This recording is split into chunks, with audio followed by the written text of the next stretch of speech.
suami saya tuh udah nggak bisa pakai helm, terus dia tuh udah duduk di boncengan motor tuh udah langsung gini ke ke Gojeknya, karena dia sudah nggak kuat sama sekali waktu itu.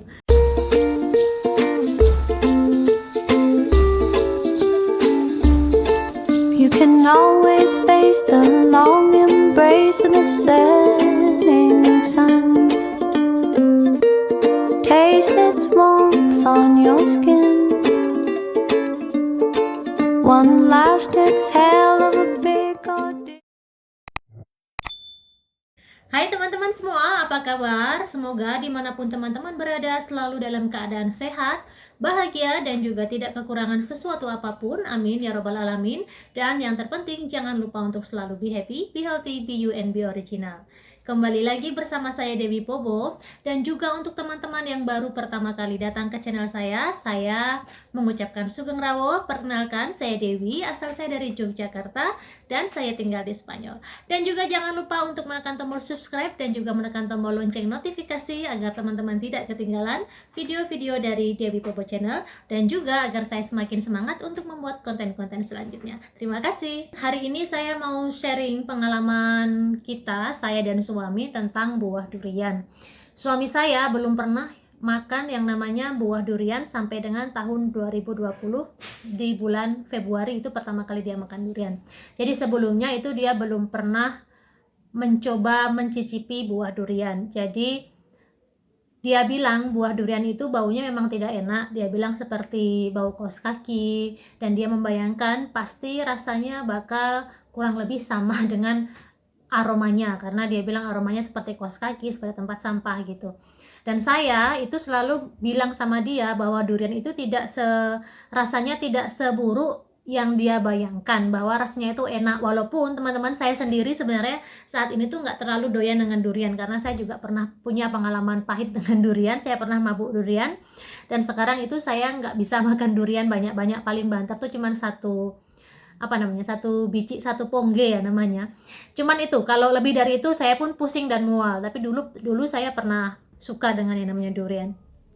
Anyway, jadi saya ini meyakinkan suami saya bahwa buah durian ini adalah buah yang lezat gitu, yang saya bilangnya hidup kamu tuh belum sempurna kalau kamu belum bisa menikmati yang namanya durian. Jadi misi saya waktu pulang ke Indonesia kemarin itu adalah memperkenalkan durian pada suami saya. Pokoknya ini suami harus bisa sampai nyoba buah durian, dan saya mau buktiin bahwa rasanya buah durian itu tidak seburuk yang dia sangka. Di bulan Februari tahun 2020 tahun ini ya, itu di Jemberana waktu itu, karena waktu itu kita stay di Jemberana.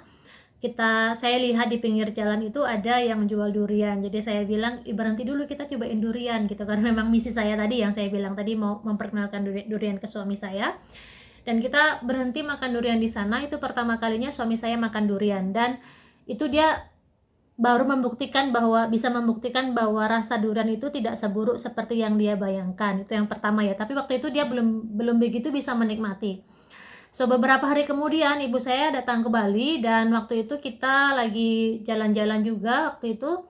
Kemudian kita berhenti di warung gitu, dan di warung itu ada durian juga, dan saya beli juga waktu itu duriannya. Nah, itu yang kedua kalinya suami saya makan durian. Nah, di situ suami saya itu sudah bisa menikmati buah durian. Jadi saya udah berhasil. Nah, nanti untuk video-videonya pertama kali suami saya makan durian, dan untuk yang kedua kalinya, linknya saya bagikan di deskripsi video, karena kebetulan waktu itu saya juga bikin vlog tentang waktu suami saya makan durian. Kemudian yang ketiga kalinya itu kejadiannya di Yogyakarta. Waktu itu 1 Maret 2020 ya, bulan Maret lalu. Itu hari terakhir kita berada di Jogja, karena next day-nya tanggal 2 Maret itu kita bertolak dari Yogyakarta menuju ke Singapura waktu itu. Dan karena kita waktu itu ada makan siang bareng teman-teman Spanyol yang ada di Yogyakarta ya waktu itu. Dan setelah makan siang itu, saya ingat selesainya itu sore waktu itu, karena biasa ya kalau ketemu teman-teman itu makannya sebentar tapi ngobrolnya yang lama. Jadi habis makan itu teman kita itu yang orang Spanyol juga itu mengeluarkan durian dari dalam kulkas dan ditawarkan ke teman-teman yang ada di situ waktu itu. Nah, nanti videonya situasi makan siangnya teman-teman saya cuplikan sedikit.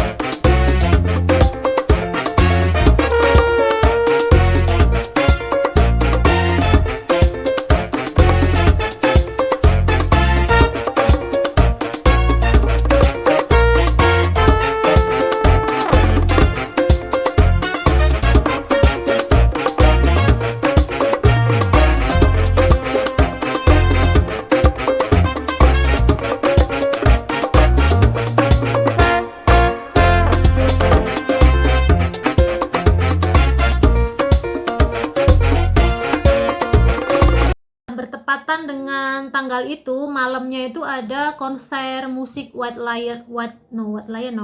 Snake ya, yang dulunya Scorpion di Kridosono waktu itu. Nah, kebetulan karena suami saya dan teman-temannya ini salah satu penggemar dari kru band tersebut ya, mereka mau nonton gitu. Tapi saya bilang sama suami saya, besok kita harus berangkat pagi loh, jam 8 pagi dari Yogyakarta menuju ke Singapura, saya bilang gitu. Terus kalau kamu mau nonton, jangan pulangnya jangan larut-larut, karena saya ngerti culture-nya di Spain itu kalau udah ketemu sama teman-teman kadang-kadang suka lupa waktu gitu. Saya cuma ingetin aja, jangan lupa untuk pulang tidak terlalu larut, karena kebetulan saya itu waktu itu tinggalnya juga stay-nya di hotel teman ya, di hotel teman yang tempat kita makan siang ini. Jadi makan siangnya di rumahnya, cuman kita tidurnya itu di hotelnya dia gitu.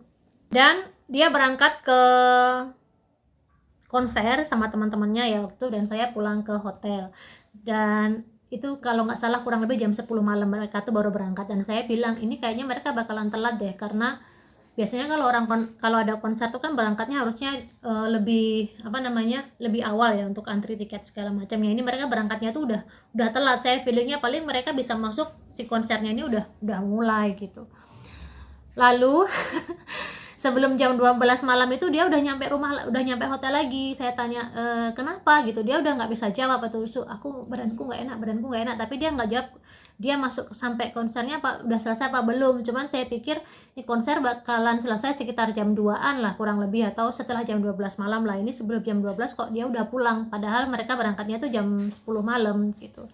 Terus gak lama kemudian dia ke toilet, dia muntah-muntah, dan muntahnya itu ya teman-teman di lantai, bukan di toilet atau bukan di wastafel, benar-benar di lantai kamar mandi itu penuh sama muntahan dia. Dan teman-teman bayanginlah aroma muntahannya itu makanan bercampur dengan durian yang udah berjam-jam di dalam lambung tuh keluar lagi. Itu saya kalau dan saya bilang, kamu kenapa gitu. Itu dia udah mulai minta maaf, Dewi maafkan aku, I love you gitu. Saya udah panik ya waktu itu teman-teman.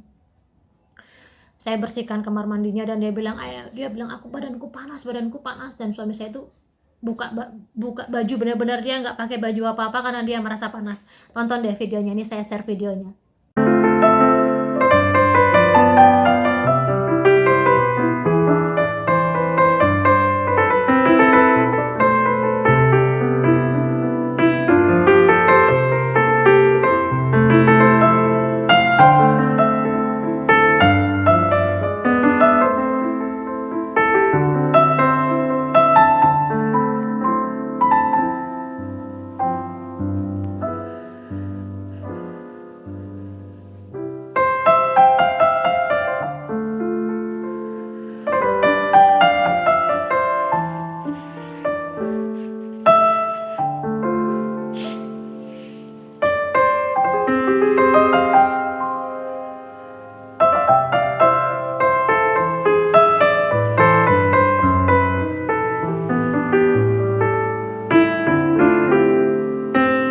Nah itu teman-teman videonya. Saya nggak ambil video banyak karena saya panik ya waktu itu. Saya panik, saya panggil ambulans atau saya bawa dia ke dokter. Dan itu kamar masih berantakan, saya belum selesai packing, suami saya sakit, dan besok pagi kita harus terbang pulang ke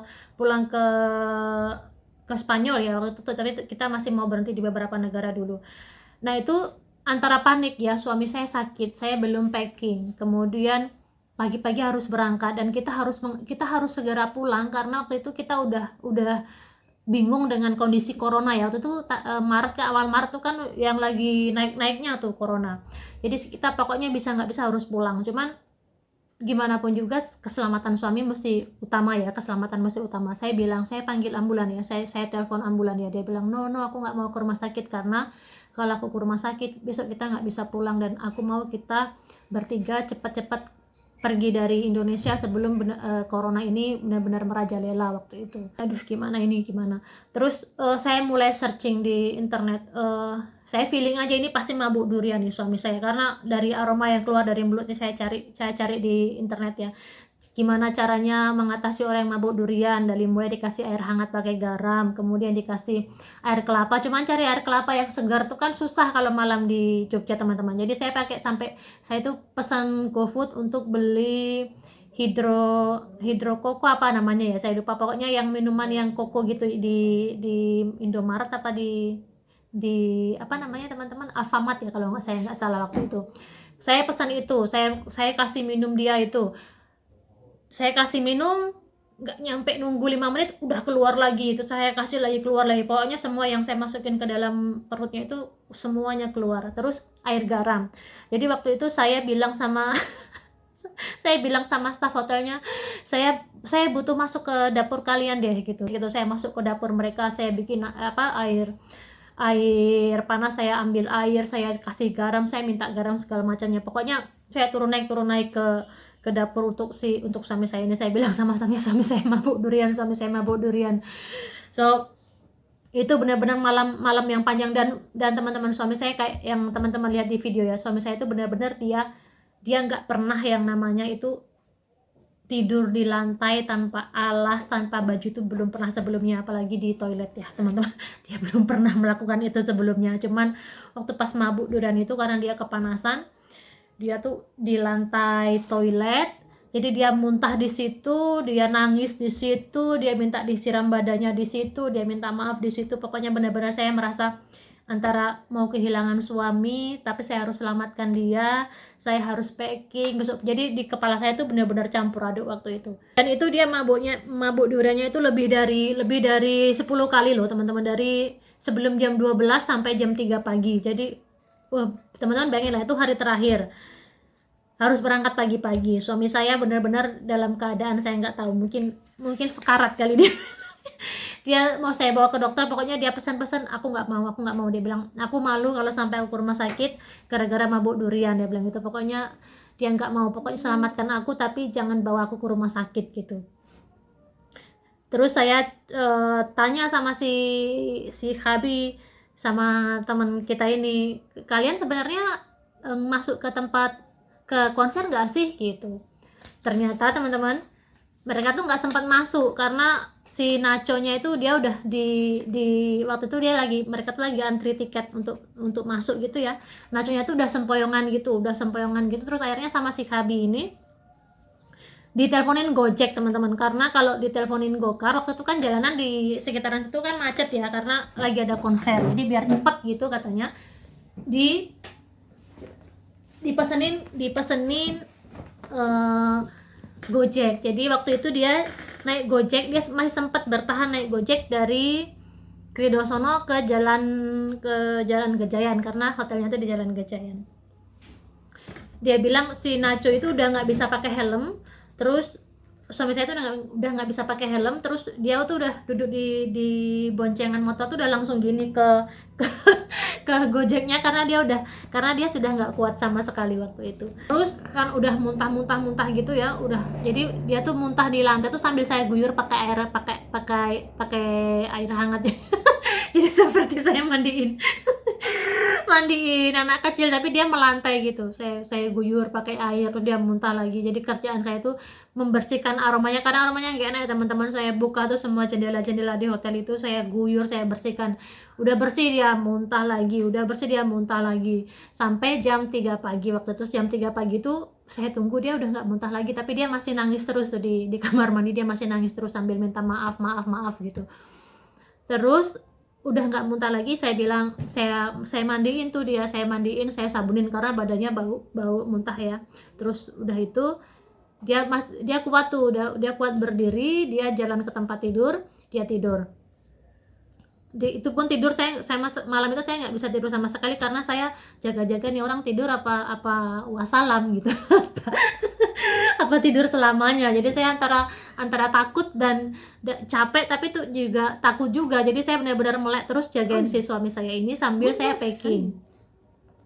Tidur itu dia sampai pagi, saya sampai pagi itu saya nggak tidur. Jadi saya lanjut packing sampai pagi. Terus paginya kita sarapan di hotel. Si Habi datang, teman kita yang punya hotel ini. Terus dia tanya kenapa itu suami saya badannya masih lemes, tapi dia udah bisa turun ke bawah untuk sarapan, tapi dia masih lemes banget gitu, cuman udah nggak panas lagi badannya.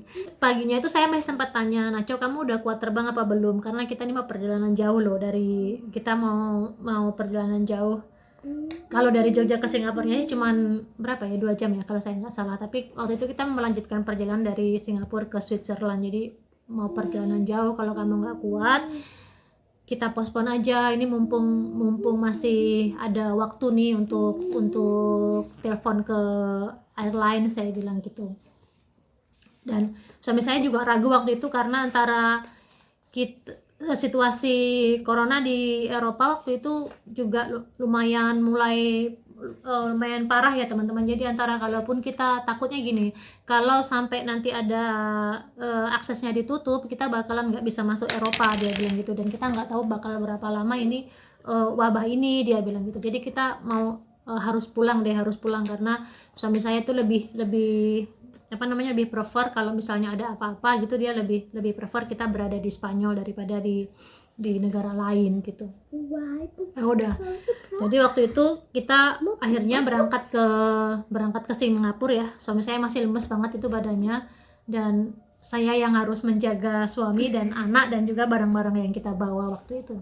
Wah, saya nggak tahu dia bakalan nggak ada atau enggak ya, karena itu rahasia Allah. Cuman waktu itu di pikiran saya udah itu aja, aduh ini jangan sampai, saya bingung kalau sampai suami saya nggak ada, dan waktu itu kita berada di Indonesia, jauh dari keluarga yang di Spanyol. Tuh saya benar-benar panik waktu itu. Jadi begitu ceritanya teman-teman, kisah suami saya mabuk durian di Yogyakarta. Andaikan waktu itu di Bali saya tidak kasih dia coba durian, mungkin kejadian di Yogyakarta tidak akan terjadi.